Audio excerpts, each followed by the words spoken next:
Well, good morning, everybody. Happy Thursday. Hope everybody's week is going fantastic and it's going to be an awesome weekend coming up.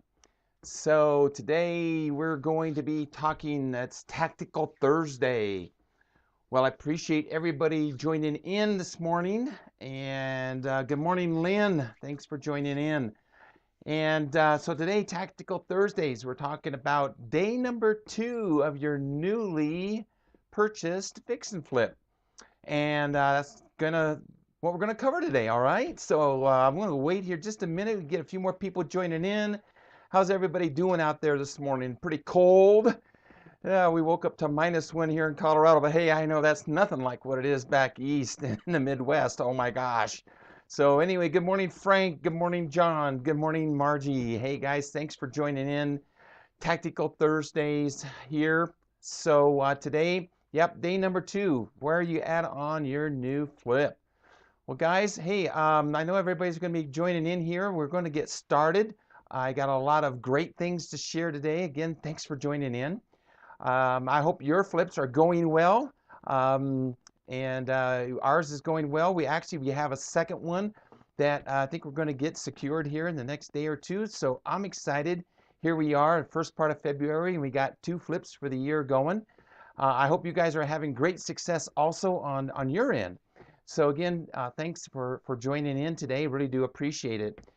Um, Anyway, last Thursday, Tactical Thursdays, we kind of talked a little bit about, and just kind of a quick recap, okay? We talked about the day at the title company, right? And getting everything set and organized. We talked about promissory notes and deeds of trust. Good morning, Daniel. Thanks for joining in. So we talked about deeds of trust and promissory notes, and it's important that the dates that you have on those and when you need to close.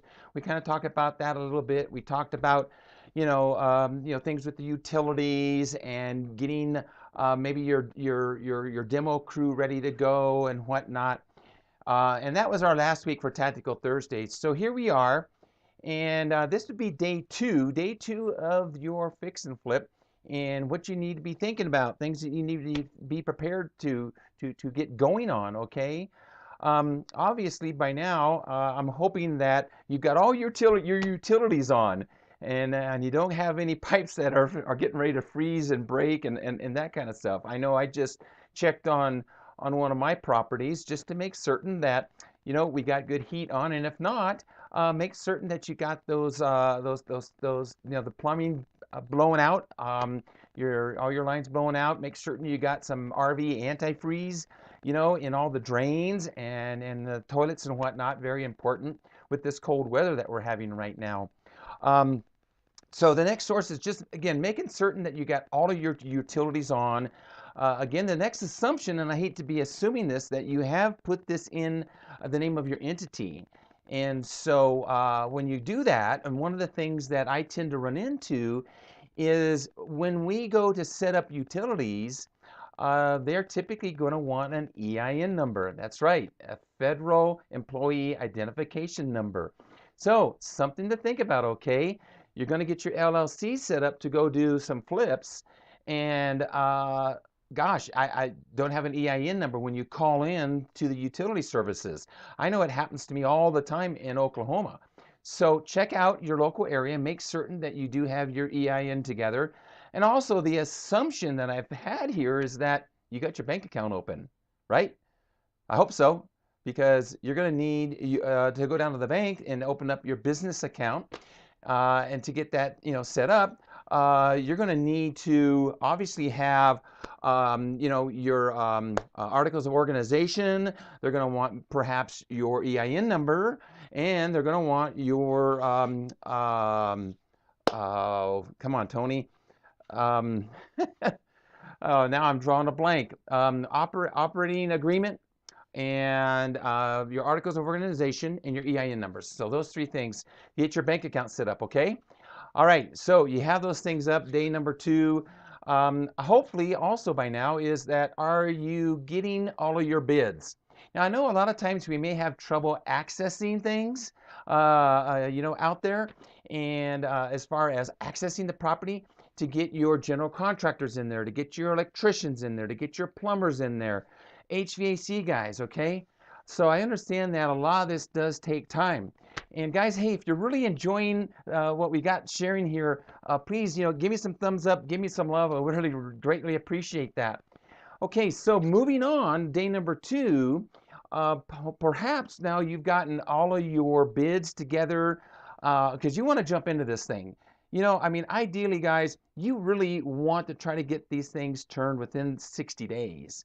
Now, I understand that a lot of times if you're going to be listing the house and you're going to possibly have a buyer come in that's going to be buying it through FHA, there is the 90-day the 90-day rule on FHA when you do list the house. So you do got to be careful there. You got to say, well, gosh, it's going to be 91 days before I can put it on the market, unless, of course, I get an all-cash buyer, all right? But anyway, I think the key thing here is getting your contractors set up and getting them in line, okay? So I think a couple things that's going to be really, really important here is as you build your relationships with your general contractors and your subcontractors is, don't forget, you need to have contracts with them also. This is very important. You need to be able to clearly spell out in that contract what your expectations are. You need to clearly spell out what is the time frame that you're expecting them to get the job done, okay?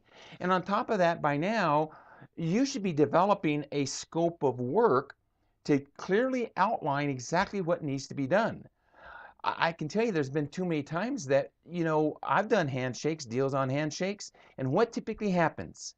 It's a he, she, shed, and everybody's pointing their fingers in everybody else's direction, right? And what are you doing is you're possibly running into issues, okay? So it's very important you have a detailed scope of work. I mean, my scope of work many times 6 to 8 pages long, and that's important. It's very detailed.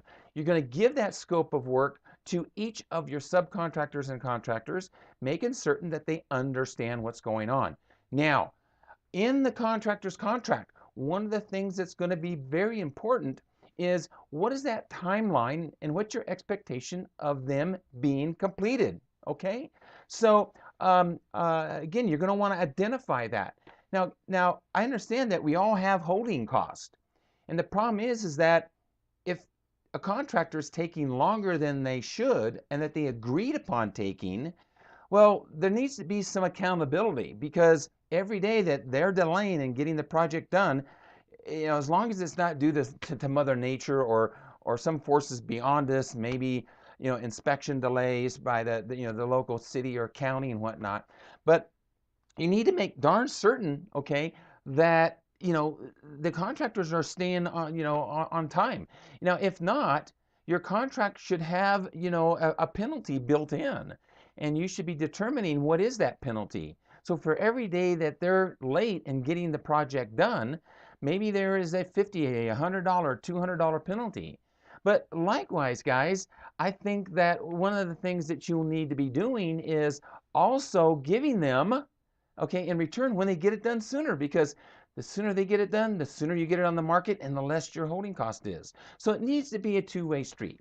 All right, well, what's next? All right, next is lien waivers. Yes, lien waivers. Now, every state, their type of lien waivers is a little bit different. So even though I may have lien waivers that my real estate lawyer and my attorney has made for me in the state of Colorado, it may be different for you now in the Carolinas or down in Texas or out in California.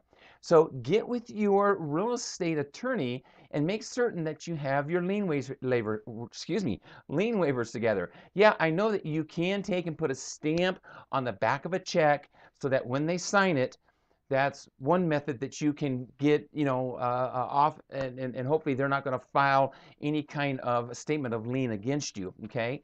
But I typically do two types of lien waivers. One is an interim lien waiver, and basically what that is while they're doing their work, they're going to want draws, right? I mean, typically I'll do a 30, 30, 30, and then the last 10% I will hold, okay? So, if this is good stuff, guys, give me some thumbs up here. Give me some loves, all right? So if they're doing draws, okay, one of the important things is that you're going to want to have an interim lien waiver so that as they're going along, they're signing off that for the work they've done, you've given them a check, okay? Then, when the job's totally completed, then you're going to want to have a final lien waiver, okay? Which means, hey, I've paid you along the way, right? And now I'm getting ready to end your the task that you're doing. We're done, and I've given you the last 10%. Here's a final lien waiver. Now, one of the things to be very cautious about that you don't want to get stuck into is maybe you've hired a contractor, a general contractor, and maybe that general contractor, okay, maybe they are hiring subs. You need to make certain, okay, you need to make certain, and a few more people have joined in. Hi, Phyllis. Thanks for joining in. And a few more people have, excuse me. So let me get back on track here. I'm watching everybody that's coming on and wanting to greet everybody here this morning. But a few more contractors will take and they will hire subs, but maybe they are not pulling lien waivers and doing interim and final lien waivers on the subs. Now, what if that general contractor that you paid in full didn't pay one of those subcontractors? Well, within 4 months, that subcontractor can file a statement of lien against you on your property. So you got to stay on top of all this stuff. Okay, you really do. Good morning, Terry. Thanks for joining in.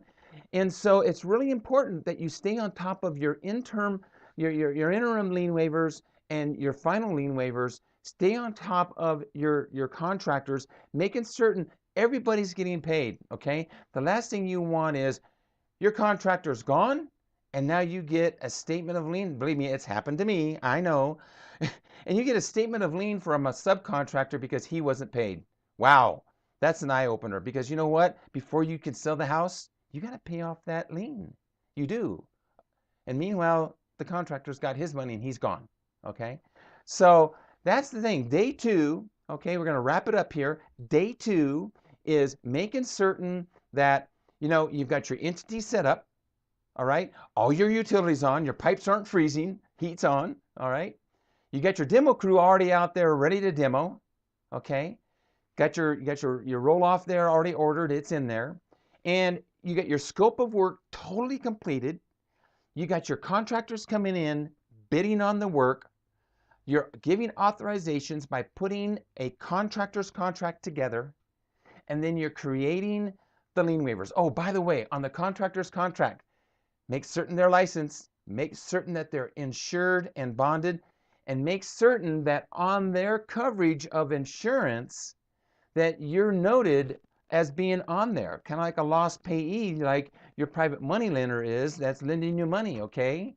Make certain that you're called out on their insurance so that if anything happens with that contractor in any way, you're also covered, okay? All right, guys, listen, that's about it. That's what I've got for today for Tactical Thursdays, day number 2 of your Fix and Flip, okay? Tomorrow, join me at 9 a.m. Mountain Time for Fruitful Fridays. I'm looking for everybody out there. Guys, send me in the great things that's happened this week. I'd love to hear all your super successes that you had this week, all the goals that you had put out there that you've achieved this week. That would be awesome. I love to share it out there to the community, and it would really be fantastic, guys. Well, listen, I want you guys to make it an absolutely phenomenal day, a phenomenal rest of the week. And I look forward to seeing you tomorrow on Fruitful Fridays at 9 a.m. Mountain Time, all right? Give me some thumbs up. Give me some love, guys. I enjoy talking about these subjects. Take care now. Bye.